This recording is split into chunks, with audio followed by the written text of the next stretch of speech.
Freedom. What does that word really mean? To a prisoner, it may mean fresh air and sunlight.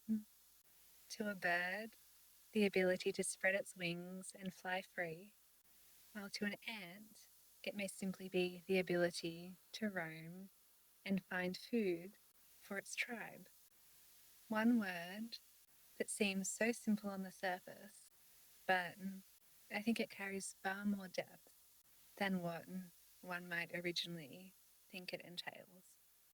Because perhaps at the end of the day, freedom is simply subjective and it depends on the situation that we find ourselves in. For example, somebody that I know, she worked a corporate job, and to her, her idea of freedom was being able to work whenever she wanted, wherever she wanted, and to not have to worry about reporting into somebody else.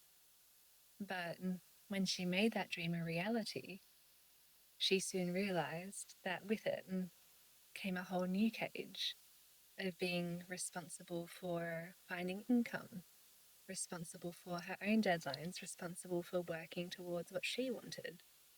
And so she left one cage only to put herself back into another without realizing it. And that got me thinking that perhaps true freedom is not something that is found in the outer world. Perhaps true freedom is simply an inner state and something that is cultivated through true peace, presence, and inner stability within yourself.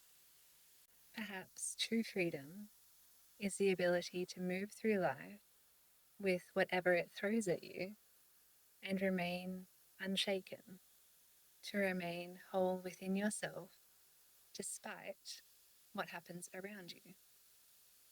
Because I feel like otherwise, if we fall into the trap of believing that freedom comes from something that we seek outside of us, just like my friend, we can unknowingly move ourselves from one cage into another.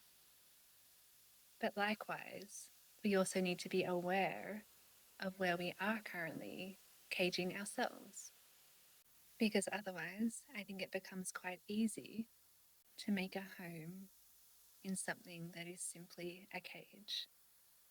Using a metaphor that I love, I feel like sometimes it can become easy to stay in a house with no windows simply because the floor is stable than to take the leap of faith and step outside into a meadow full of wildflowers where you can run free under the cosmos, but inherently it's uncertain and unstable. And because of that, the mind convinces us that it's safer to stay in the house, despite the fact that it has no windows, than it is to take the step into the unknown.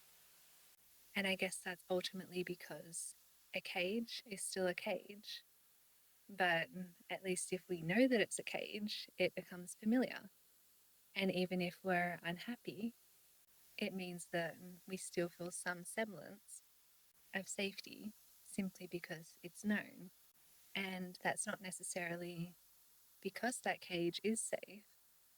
Rather, it's simply because the mind fears the unknown.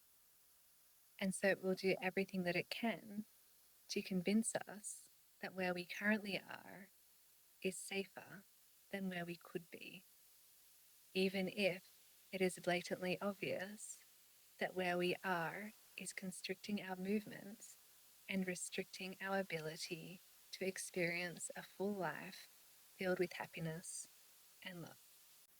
And so it begs the question then, once you become aware of the fact that you're in a cage, what do you do? And I feel like it's simply about trust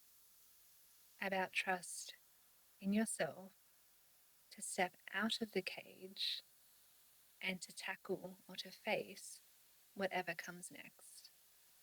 Because ultimately, prison is still a prison, even if you make it homely and beautiful. And if you look at birds, to use a nature example, birds don't spend time questioning whether their wings will be strong enough to carry them. They simply take the leap of faith and fly free.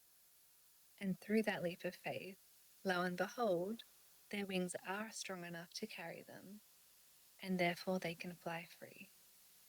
And in our case, of course, humans don't have wings, but what we do have is a soul, a spirit, and mind, and our energy body that we can cultivate and fine tune to create an inner state that is capable of supporting us and remaining stable and whole despite what happens around us. And I think that is our superpower. That is the equivalent of our wings. And it's our inner state and our inner self that is what allows us to tackle the unknown and to remain unharmed.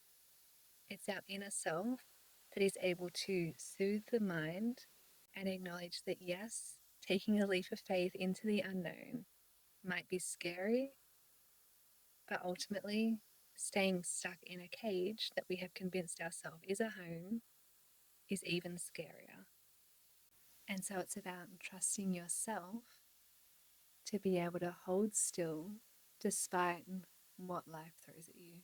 And I feel like that is what true freedom is: the ability to be free within yourself, whole within yourself, loving within yourself, and ultimately unchanged within yourself in a world that is constantly changing, and in a world where it's very easy to convince ourselves to leave one cage only to walk straight into another.